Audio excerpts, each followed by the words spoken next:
আসসালামু আলাইকুম। আমি বিক্রমপুর মুন্সিগঞ্জের মেয়ে রোমানা কিচেন ঘরে আপনাদের সবাইকে স্বাগতম। তো আজকে প্রতিদিনের মতো আজকে সকালটা শুরু করলাম, ভাবলাম আপনাদের সাথে একটু শেয়ার করি। এখানে আমি শীতের সবজি সব কিছু মিলিয়ে একটা ভাজি বানিয়ে নিচ্ছি। তারপরে এই তো দেখেন আমি কিভাবে ভাজিটা করি।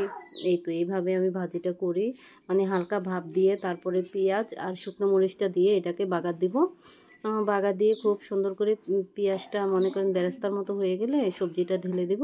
তারপরে দিয়ে খুব সুন্দর করে নাড়াচাড়া দিয়ে আমি এখানে ভাজিটা বানিয়ে নিব। ভাই বোনেরা, আপনাদের আরেকটা কথা বলি, আল্লাহ তাআলার কাছে অশেষ রহমত যে আল্লাহ তাআলা আমাকে আবার সুন্দর একটি সকাল উপহার দিয়েছে। তো এই জন্য আমরা আল্লাহ তাআলার কাছে সবাই শুকরিয়া আদায় করব। আর শুকর আলহামদুলিল্লাহ। এই তো দেখেন আমার ভাজিটা হয়ে গেছে খুব সুন্দরভাবে, এখনও হয় নাই, হয়ে যাবে। আর এখানে আমি শীতের সবজি ধনেপাতাটা দিয়ে দিলাম। আর ধনেপাতা দিলে বেশিক্ষণ নাড়াচাড়া করব না, চুলায় রাখবো না, কারণ ধনেপাতার যে সবুজ ভাবটা আছে ওইটা চলে যায়। হালকা ভাপিয়ে হালকা একটু নাড়াচাড়া দিয়ে আমি ভাজিটা নামিয়ে নেব।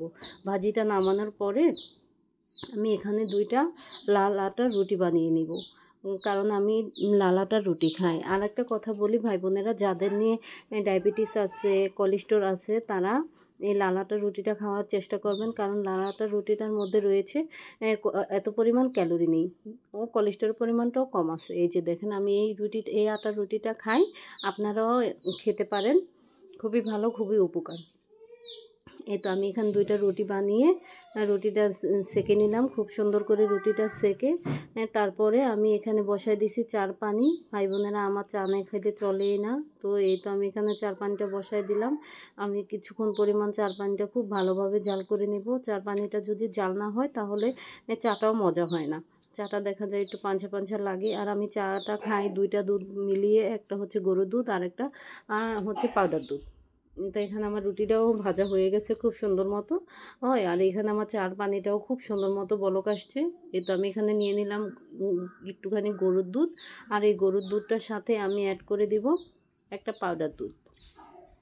পাউডার দুধটা না দিলে চাটা খেতে অতটা স্বাদ লাগে না, গাঢ় গাঢ় হয় না ভাই বোনেরা।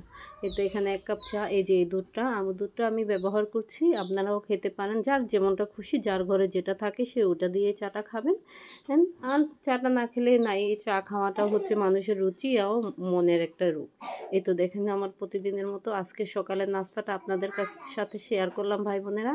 আপনারা কে কী দিয়ে নাস্তা করেছেন কমেন্টে আমাকে জানাবেন। আসসালামু আলাইকুম, খুদা হাফেজ।